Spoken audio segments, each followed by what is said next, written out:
നമസ്കാരം സുഹൃത്തുക്കളെ, പുതിയൊരു വീഡിയോയിലേക്ക് എല്ലാവർക്കും സ്വാഗതം.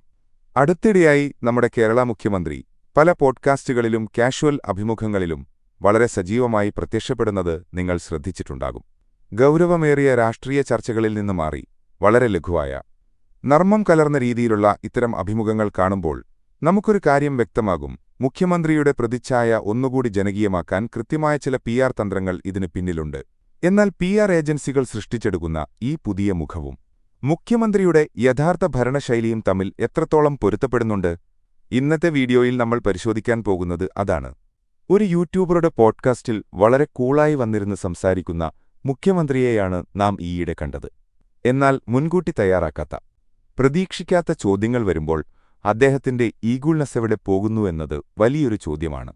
ഉദാഹരണത്തിന്, ഈയിടെ ഒരു പൊതുയോഗത്തിൽ പ്രസംഗിക്കുന്നതിനിടെ സ്വന്തം പാർട്ടിയിൽപ്പെട്ട ഒരു സാധാരണ പ്രവർത്തകൻ വികസന ഫണ്ടുകളെക്കുറിച്ച് ഒരു ചോദ്യം ചോദിച്ചപ്പോൾ വീട്ടിൽ പോയി ചോദിച്ചാൽ മതി എന്നായിരുന്നു മുഖ്യമന്ത്രി വളരെ രൂക്ഷമായി മറുപടി നൽകിയത്. മുൻകാലങ്ങളിൽ മാധ്യമപ്രവർത്തകരോട് കടക്ക് പുറത്ത് എന്നു പറഞ്ഞ അതേ ശൈലി തന്നെയാണ് ഇവിടെയും ആവർത്തിക്കപ്പെട്ടത്. ഏറ്റവും ഒടുവിലായി അദ്ദേഹത്തിന്റെ വിദേശ ചികിത്സയുമായി ബന്ധപ്പെട്ട ഒരു ചോദ്യം മാധ്യമപ്രവർത്തകർ ഉന്നയിച്ചപ്പോൾ മുഖ്യമന്ത്രി വല്ലാതെ ക്ഷോഭിക്കുന്നത് നാം കണ്ടു. ചികിത്സയ്ക്ക് പോയതിനെക്കുറിച്ചുള്ള ലളിതമായൊരു ചോദ്യം കേട്ടപ്പോൾ കേരളത്തിലെ ആരോഗ്യമേഖലയുടെ വികസനം കാണാത്തവരാണോ മാധ്യമങ്ങളെന്നും അസത്യങ്ങൾ പ്രചരിപ്പിക്കാനാണോ ഇത്തരം ചോദ്യങ്ങൾ ചോദിക്കുന്നത് എന്നുമാണ് അദ്ദേഹം തിരിച്ചടിച്ചത്.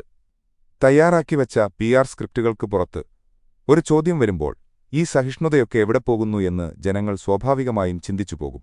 പോഡ്കാസ്റ്റിൽ മുഖ്യമന്ത്രി വളരെ അഭിമാനത്തോടെ പറഞ്ഞ ഒരു കാര്യമുണ്ട്. 1970-ൽ തന്റെ 24ാമത്തെ വയസ്സിൽ അദ്ദേഹം MLA ആയി എന്നത്. അന്നത്തെ ആ റെക്കോർഡ് പിന്നീട് ആരും തിരുത്തിയിട്ടില്ല എന്നത് സത്യമാണ്. എന്നാൽ ഇന്ന് കേരളത്തിലെ രാഷ്ട്രീയ സാഹചര്യം എന്താണ്? പാർട്ടിയിൽ 75 വയസ്സായാൽ സ്ഥാനങ്ങളിൽ നിന്ന് മാറി നിൽക്കണമെന്നൊരു നയമുണ്ട് എന്ന് അദ്ദേഹം തന്നെ പറയുന്നു. എന്നിട്ടും 80 വയസ്സ് കഴിഞ്ഞിട്ടും അദ്ദേഹം ഇപ്പോഴും അധികാരത്തിന്റെ തലപ്പത്ത് തുടരുകയാണ്. ഇവിടെ നഷ്ടപ്പെടുന്നത് യുവജനങ്ങളുടെ അവസരങ്ങളാണ്. നാടിന്റെ വികസനത്തിന് പുതിയ കാലത്തിന്റെ ചിന്തകളും സാങ്കേതികവിദ്യകളും മനസ്സിലാക്കുന്ന യുവതലമുറയുടെ സാന്നിധ്യം രാഷ്ട്രീയത്തിൽ അത്യന്താപേക്ഷിതമാണ്. പഴയ തലമുറ അധികാരത്തിൽ കടിച്ചുതൂങ്ങുമ്പോൾ യഥാർത്ഥത്തിൽ പിന്നോട്ടു പോകുന്നത് നമ്മുടെ നാടുകൂടിയാണ്. ഇനി വികസന കാര്യങ്ങളിലേക്ക് വരാം. കേരളത്തിൽ അഴിമതി തീരെ കുറവാണെന്നാണ് സർക്കാരിന്റെ അവകാശവാദം. എന്നാൽ ലൈഫ് മിഷൻ പോലുള്ള പദ്ധതികളിൽ ഇന്നും എത്രയോ വീടുകൾ പണിപൂർത്തിയാകാതെ കിടക്കുന്നുണ്ട്.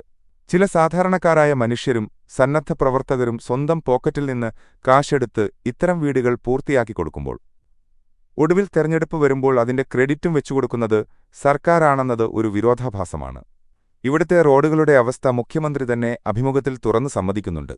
ഒരു ഭാഗത്ത് നല്ല രീതിയിൽ റോഡ് ടാർ ചെയ്തു കഴിയുമ്പോഴേക്കും വാട്ടർ അതോറിറ്റിയോ ടെലിഫോൺ ഡിപ്പാർട്ട്മെന്റോ വന്ന് അത് വെട്ടിപ്പൊളിക്കും.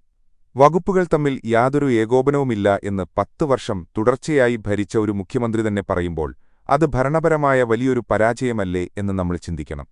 അതുപോലെ കേരളത്തിൽ പവർ കട്ട് പൂർണ്ണമായും ഇല്ലാതായി എന്ന് അവകാശപ്പെടുന്നുണ്ടെങ്കിലും ദിവസത്തിൽ പലതവണയായി 5-10 മിനിറ്റ് നീളുന്ന അനൗദ്യോഗിക പവർ കട്ടുകൾ ഇന്നും സാധാരണമാണ്.